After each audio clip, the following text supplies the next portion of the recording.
ओम श्री गुरुवे नमः। यस्य स्मरणमात्रेण ज्ञानमुत्पद्यते स्वयं, य एव सर्वसम्प्राप्ति तस्मै श्री गुरुवे नमः। ओम शांति शांति शांति। प्रणाम भगवान।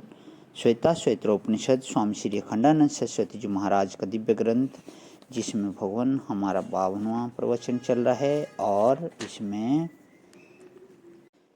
स्वामी जी ब्रह्म वेताओं का अनुभव दे रहे हैं। तो अध्याय 6 में मंत्र नंबर 7 से 10 की व्याख्या, पेज नंबर 724 725 से आगे लेते हुए भगवान कि हमारा सत्संग विराम किया था। न एव च तस्य लिंगम, इसकी व्याख्या चल रही है।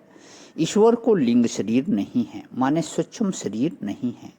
संस्कार ग्रहण करने वाली चीज ही नहीं है, माने कर्म मूलक ईश्वर की प्रवृत्ति नहीं है। स्वयं ईश्वर का कर्म नहीं है, अपने कर्म के अनुसार वह प्रवृत्त नहीं होता।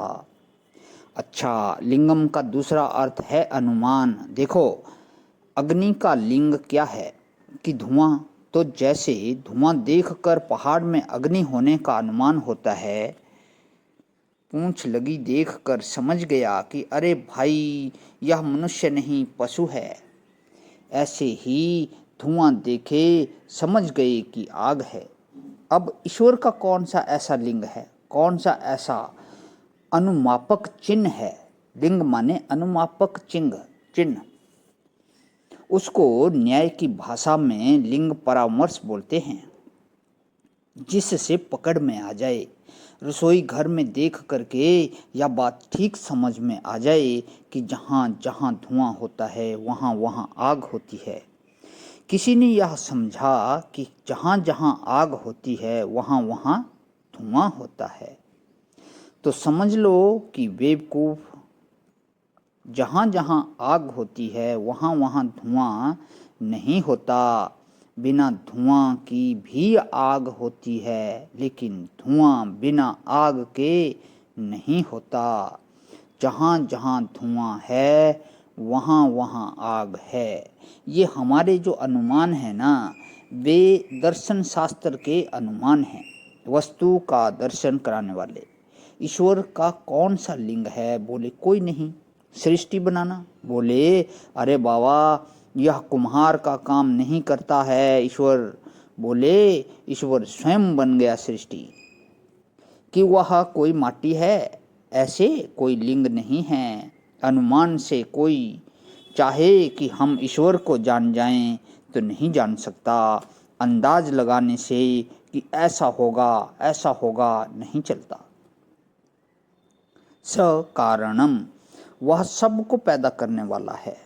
बाप को जन्म की जने पूत, बाप को जन्म की जने पूत। गुरु साहब ने कहा, सुनते हैं कि एक बच्चे ने अपने बाप से कहा, पिताजी जब हमारा ब्याह होगा तो हम अपने ब्याह में आपको नहीं बुलाएंगे। बाप ने पूछा क्यों? बेटा क्यों नहीं बुलाओगे? तो कहता है, तुम हमें अपने ब्याह में कहाँ ले गए थे? तुम अपने ब्याह में हमको नहीं ले गए तो हम भी तुमको अपने ब्याह में नहीं ले जाएंगे। तो पिता को जन्म की जाने पूत, पिता का जन्म कैसे हुआ या पुत्र की समझ में कैसे आवे।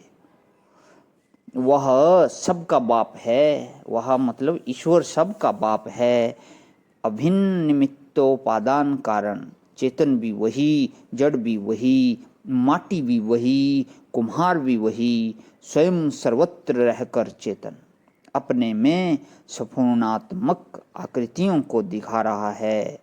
और कर्णाधिपाधिपाह, कर्ण माने इंद्रियां, अधिप माने देवता, और कर्ण और अधिप दोनों, कर्णाश्च अधिपश्च कर्णाधिपा तेषाम अधिपः। जितनी इंद्रियां हैं और जितने इनके स्वामी हैं, आँख कान नाक आदि व्यष्टि समष्टि इंद्रियां, और इंद्र चंद्र वरुण आदि व्यष्टि समष्टि देवता, इन सब का जो अधिप है, सबका मालिक वही है, सबका रक्षक वही है। बोले भाई फिर उसको भी कोई पैदा करने वाला है? बोले नहीं, वही अवधि है। न चास्य कश्चित जनितः सकारणम किंतु अस्य कश्चित जनितः जनितः न। उसी में सब पैदा होते हैं परंतु उसको पैदा करने वाला कोई नहीं। और करणाधिपाधिपः किंतु तस्य अधिपस्य न। वह सबका अधिप है परंतु उसका अधिप, उसका अधिपति, उसका मालिक दूसरा नहीं है। तो यहाँ पे हमारे 9वें मंत्र की व्याख्या जो है विराम करती है भगवान। इससे आगे का कर लेता हूँ। ओम शांति शांति शांति। प्रणाम भवन।